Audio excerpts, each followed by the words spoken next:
We're talking about IT today. Everybody knows what IT is, right? Hopefully. Information technology.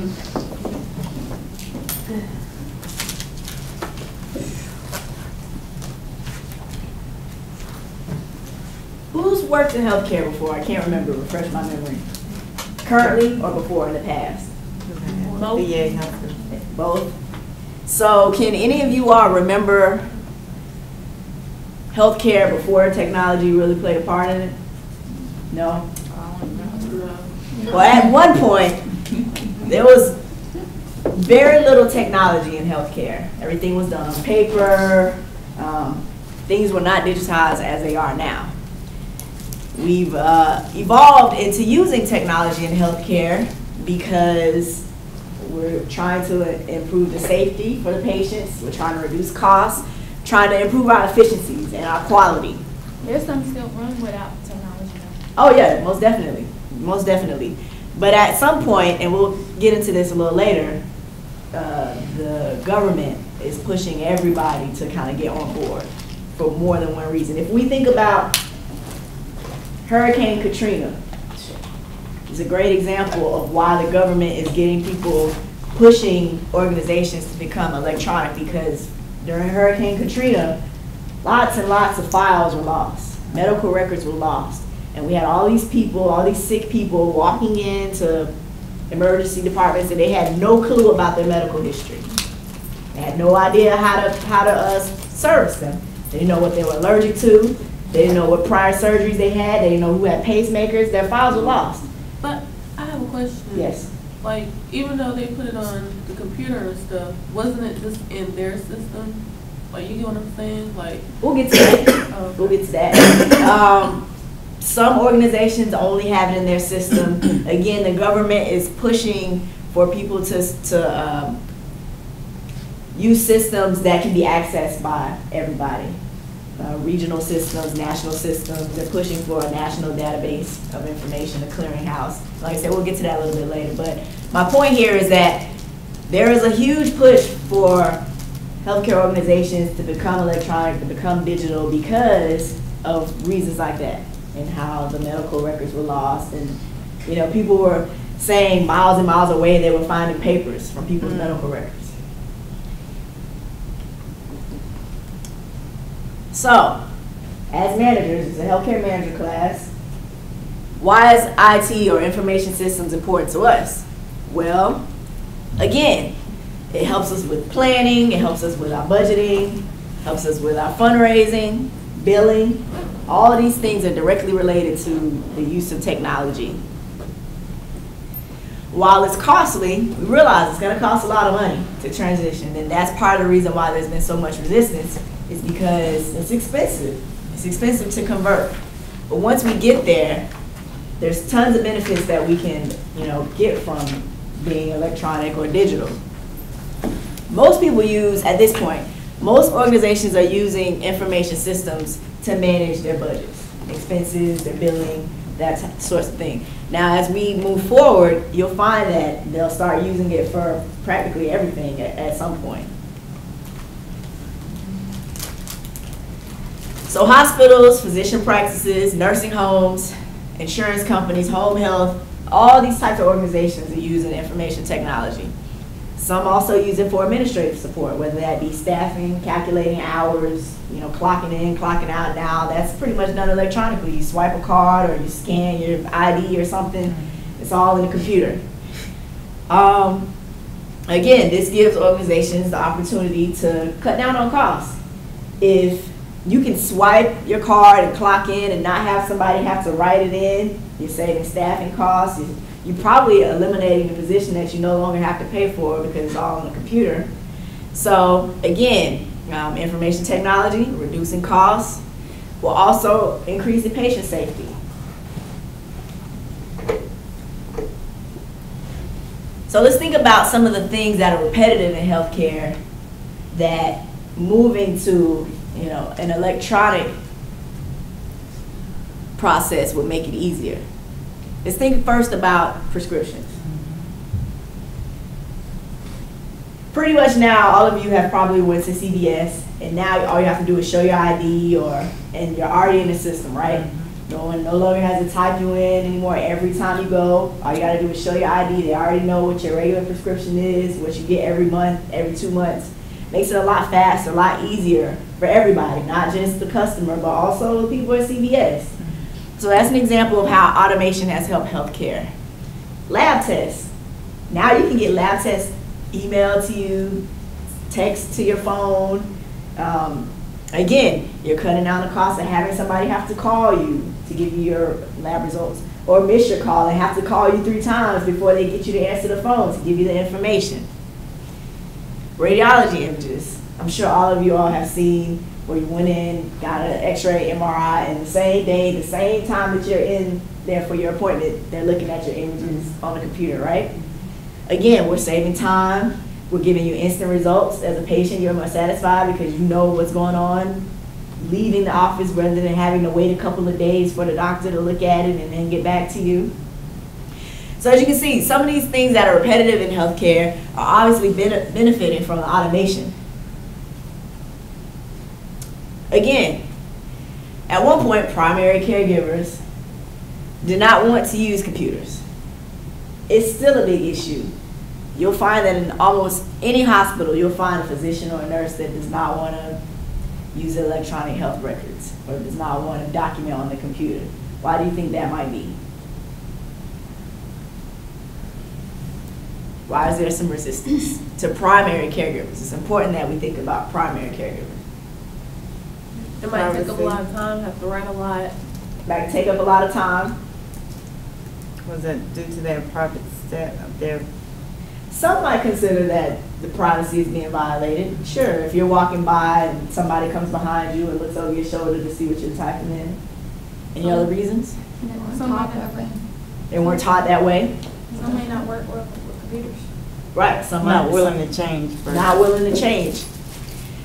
A main concern is that they're being taken away from the patient. They're having to spend more time documenting and less time on the patient. I've seen that that's a big reason why there's been resistance and pushback from people changing over to using automation and information technology. You guys mentioned being too cumbersome and time consuming. Now, again, medical devices have become more sophisticated. So while initially it may have been a big burden to, type in this stuff, now a lot of stuff primary caregivers are able to just scan, or they can receive the information on their smartphone. Some hospitals are using robotics for certain procedures. I'm not sure if you guys know much about that, but there's some sophisticated robotic surgery that can be done for certain procedures that have shown to be successful. So it's important that managers understand that this is only going to increase. You can't resist it, you can't run away from it. Hospitals and healthcare organizations are only going to become more sophisticated in information technology. So you might as well just get on board.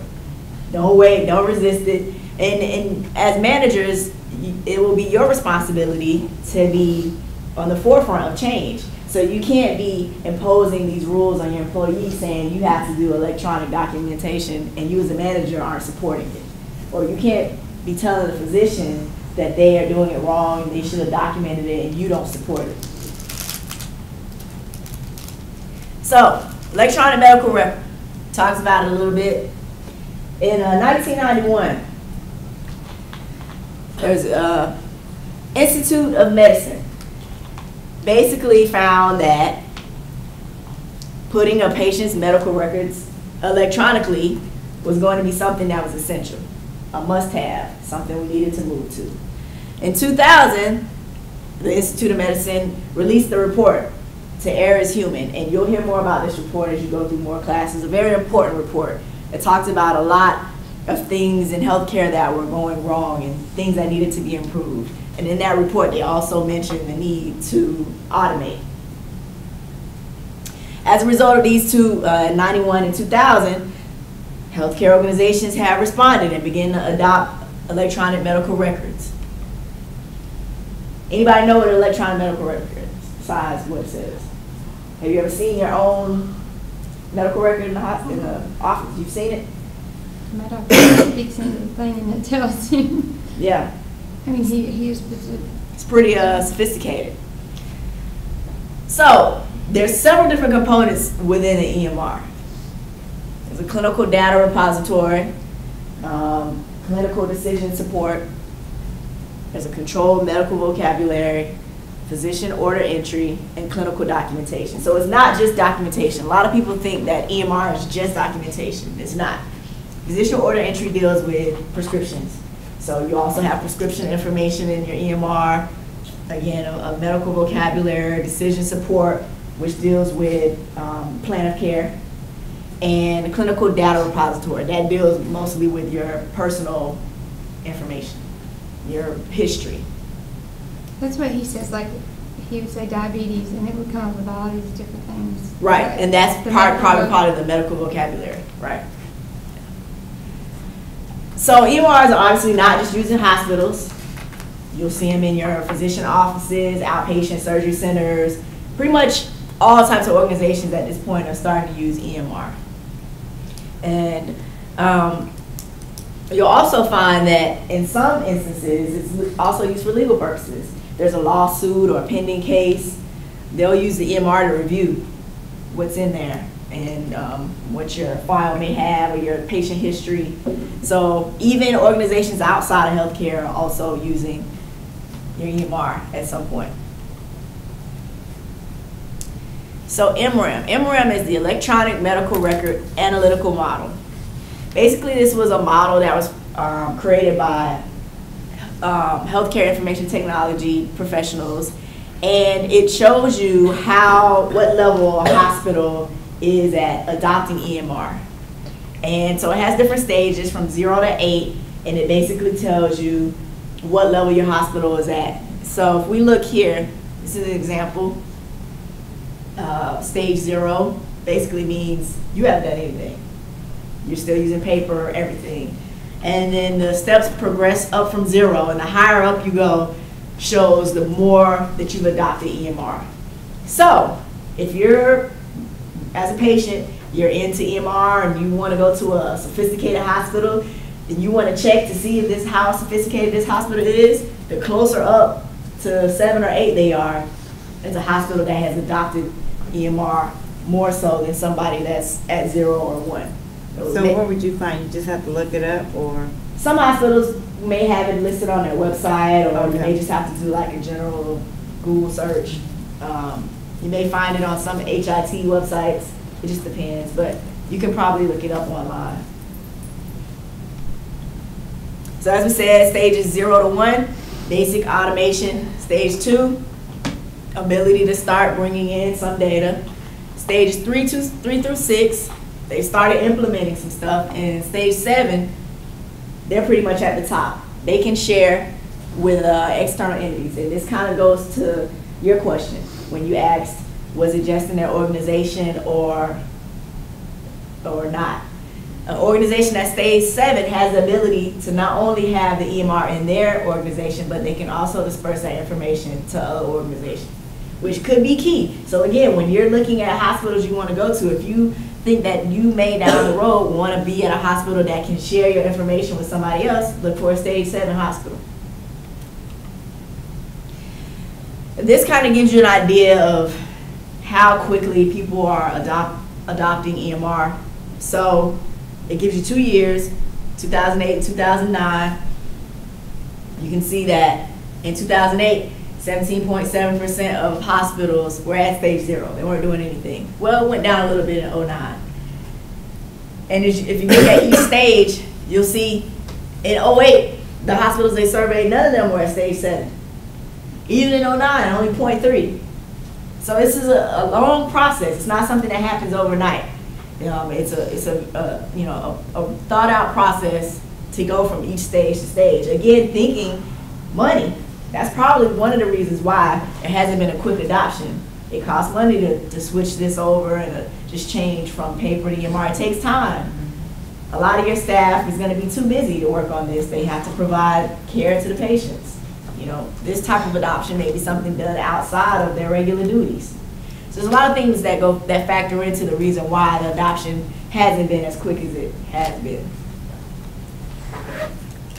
As we said, as of 2009, fewer than 6% of all U.S. hospitals progressed past stage 4. That's not good, right? Only 0.3 had gotten to stage 7 by 2009. And as we talked about, high cost, slow development, not being user-friendly. People don't know what they're doing. They can't adopt because they have no idea what to do. They're confused. Patient lack of trust. There's some organizations that are ready to go. They're ready to switch over. Patients don't want to. There's resistance from patients. What are you going to do to my record? I don't want people to access my record. I don't want it to be online. I want to have a paper copy.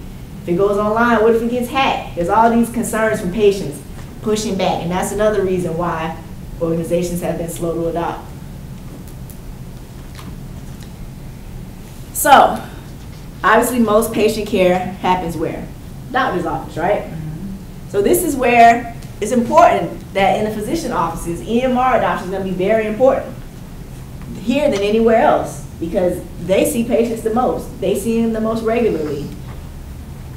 However, unfortunately, this setting is where it has been adopted the least. Any ideas why?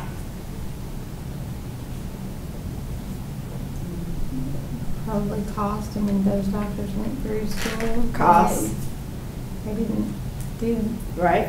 you know, Again, I mean, it's primary care doctors, your basic medical doctors, talking about when you go to the office and. right. Well, let's stop right there because that's a very good point. A hospital or healthcare organization is a much larger entity than an individual physician office. So they're not going to have the same resources and financial resources to just go out and purchase this expensive EMR system like a hospital might. So that's going to be one reason, cost. Can you think of any other reasons? Training. Training? You say training? Mm-hmm. Yeah, training. Mm-hmm. They don't have the expertise. And anything else? Time. They're running the practice by themselves. They don't have time to try to get this done. They're seeing patients. They're seeing 30 to 50 patients in their office every day. They don't have time. All right? Any others? I think somebody said it, I can't remember, but somebody said something to the point where they don't have the knowledge to because they didn't have to in the past. If it's an older physician that's been in practice for a long time, they're going to be a lot less likely to be excited about switching over to doing something they've never done before, right? Mm-hmm. So some people are just kind of stuck in their ways. They think the way they're doing it now is just fine. So if it's don't broke, don't fix it. Right, right. And if we look at the percentage breakdown, about 89% of hospitals have some form of EMR, whereas less than 37%. Look at the huge difference. 89%, less than 37% of physician practices have EMR. And I don't know where you all go to the doctor at, but if you think about your own offices, how many of you would say that your doctor has EMR in their office? 1, 2, 3, 4? 4? Because they can transfer you. Out of, what, 8? Not Seven? in like rural communities where I grew up, no way, Right. no way. Yeah. No way. They had a voice recorder in a Right. file. That was it. So you see where we as healthcare managers have some issues at. And as you go out into the workforce, if you end up in a physician practice office, go in knowing this is something you'll probably be a part of. Because it hasn't happened yet and it's going to happen, you'll probably be involved in the process.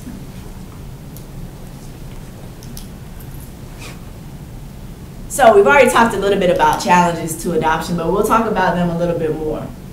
Patient privacy. We just talked about this a little bit. A lot of patients just don't feel comfortable with their information going electronic. Along with that, think about errors that may come along with a person that has to type in all of that information. What if they put, say your name's Williams instead of Hunter? What if they get your birth date wrong or your blood type wrong? So there's always the possibility that the transition could, present some errors. Lack of standard vocabulary. This is key too, because you may call a banana a tomato, you may call a peach a pear. if everybody's typing in different things, and then you go to pull up the record and it's all over the place, has to be a standard vocabulary in the EMR. That may not happen. Cost, we've already talked about cost. Lack of user friendliness. An EMR system, I don't know if any of you all have ever seen one, but it's not like Google or a website. It's not as user friendly at this point. Hopefully we'll move to that point, but most of them at this point are not like a web-based application that we work in every day, or almost every day. Industry driven by units of service completed. Early systems slowed them down. Another challenge to adoption. Federal responses. You know, earlier I talked about the government becoming more involved in a push for adopting EMR and information technology. Well, in 1996, everybody heard of HIPAA at some point? Everybody thinks that there's always a big misconception that HIPAA is only about privacy. Well, it's not. That was only one portion of the HIPAA Act, is the privacy. HIPAA actually dealt a lot with information, standardization of data, and information technology. So if you have time ever, look into the HIPAA Act and you'll find that a lot of it dealt with information technology and not just privacy issues. But what the HIPAA Act did was it brought more attention to people's personal information and privacy issues that was related to the adoption of EMR. That's exactly more so how it got started.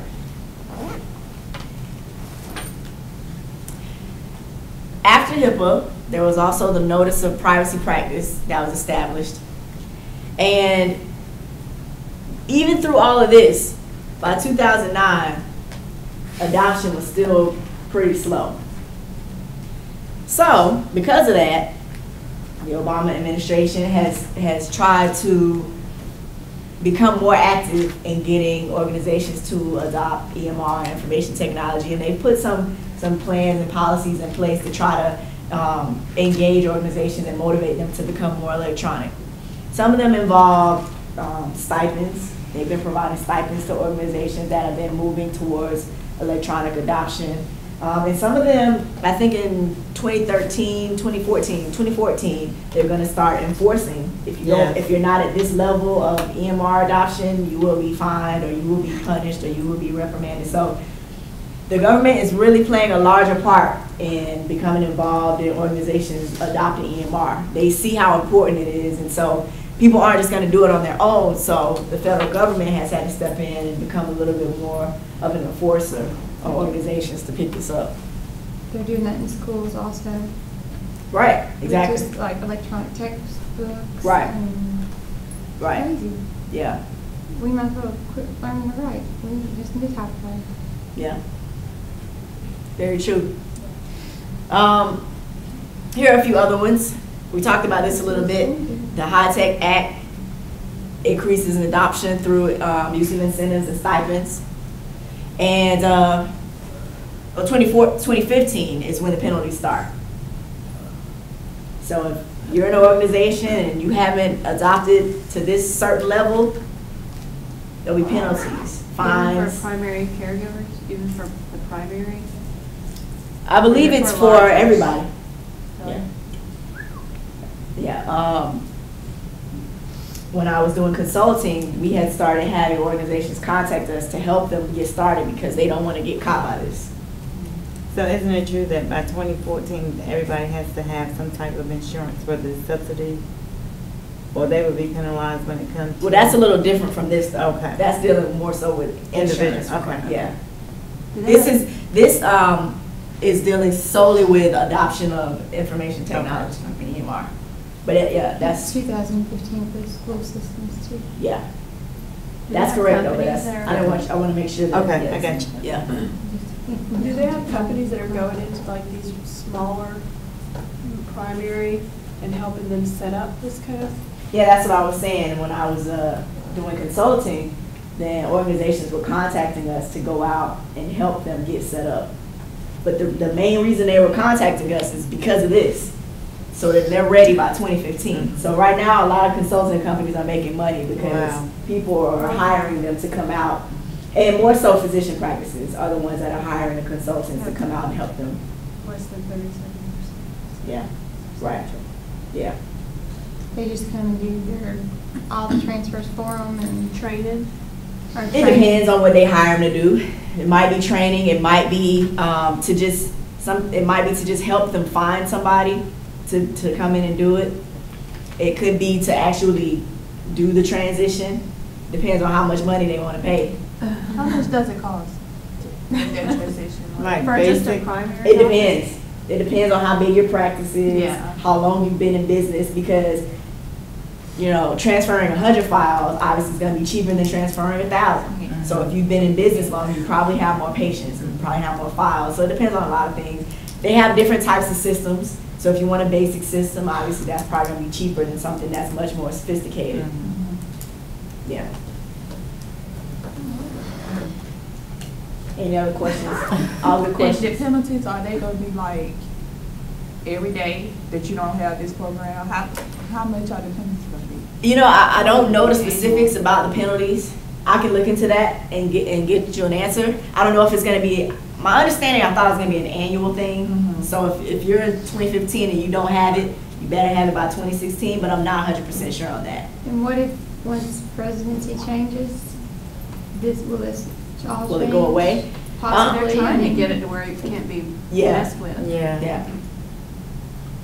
That would be ideal, because then you would have a lot of unhappy people that have gone through this Pay transition. money too. And it would be kind of That was counterproductive. yeah, that's my question, just like with the healthcare, you know, is that gonna be a standard forever, or? is I it think just with this- Administration. I think with this specifically, with information technology and EMR, everybody's on the same page, understanding that it's something that needs to happen. It hasn't been as much of a debate as the healthcare portion as far as insurance and stuff goes. So I don't see this as being something that would be revoked or dissolved after the administration is done. Yeah, Yeah. I was just curious, we discussed it in another class, but it was on education, Right. and they're transferring all the files. Yeah. Another huge endeavor, for sure. Well, when I started to go to college, they didn't have my files. Right. I was like, where are they? Oh, they're being transferred. We sent them out to a company. Yeah. So I had to wait another year. It took a year for them to transfer my high school's files from whenever they went back to till. Well, you don't know where you were in the queue, how many files that were before That's you. what I'm was- saying, like, yeah. how far back did they go? Right. Well, that's a good question. In my experience, and I don't have much experience, I do have a little bit of experience with working with companies. Most companies will set a date. They don't go back forever. And usually they'll set a date, they use it by age. Like they may say any patients that probably are dead now, you know what I mean? So most of them may go back to, like, I don't know, 1960 or something. If they're any older than that, then they're probably dead, you know what I mean? So it's kind of an arbitrary number that the practice will decide how far they're gonna go Well, I back. had been out of high school 15 years, so, you know, and I had to wait a year. Right, right. And they had no records whatsoever. So that's, you know, that's something that they definitely have to decide as a company, how far they're gonna go back. Because obviously going back further is gonna be more expensive and more time consuming than just going back 10 years. Now, I have seen some companies that have said, let's just go back 15 years, you know, that's all I can afford right now. And some physician practices will go back that 15 years and the rest, they just store them up in the attic. I've had to go in attics before Go to get look it at out the the attic. Hold files. on. But that happens sometimes too, if they don't want to convert all the Well, files. yeah, because, I mean, how many of those people, like you said? Right. Yeah, Would need those files? right. Any other questions about this?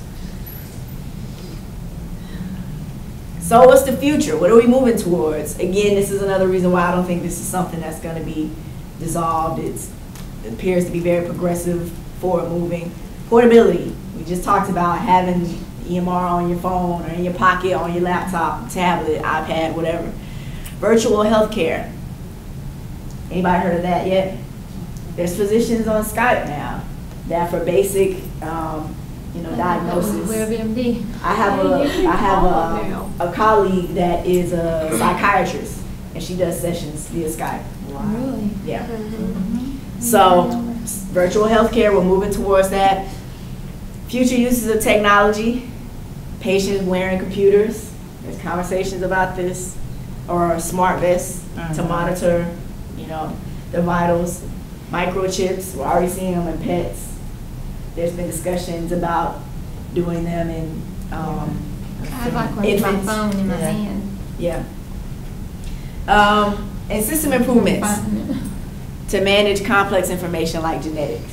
Mhm. These are all things we're moving towards. How does this affect us as managers? Well, it could affect They have to negatively. understand what because they're the- using. Right. They got to understand what they're using and what they're enforcing other people to use. Right? Well, it could, I just went through humanities and technology, and it could be a negative effect because it causes lots of job loss for Right. when technology goes up. So as a manager, you have to be well versed to speak to that. When you got to have this meeting with your staff person to let them know that we no longer need them. Yeah, I believe it, I'm just saying. It's good and yeah. bad. It's good and bad. However, what will happen though is while we may reduce you as a timekeeper, maybe we can use you somewhere else. Mhm. So that's where Because, cross-training come in? well, EMR is also going to create jobs. We're going to need Well, more people that's that what are. it talks about, but a lot of it was the time frame, you know. Right now, Right, we're there's a lag. quickly here, but there's a lag in jobs because the Right. people aren't trained enough Right. to. And there's a huge need for HIT people. So if you find that after you're done here, you want to go on to get a 4-year degree, HIT would be a good look because there's a huge demand there's going to be a lot of jobs created to manage these systems and manage these EMRs. And so they'll need people that are skilled and knowledgeable in how to do that. So like I was saying, while some positions are going to be dissolved, there's going to be demand for Eventually, other but ones. yeah. Yeah. The life It's already catch started up. too. Yeah. If you go out right now and do a job search, I guarantee you'll find openings for HIT people. Guarantee you. And there's certain certifications you can get that are shorter than 4-year to be certified as well in HIT. We're about done here. So if you have any other questions, if not, then we're done.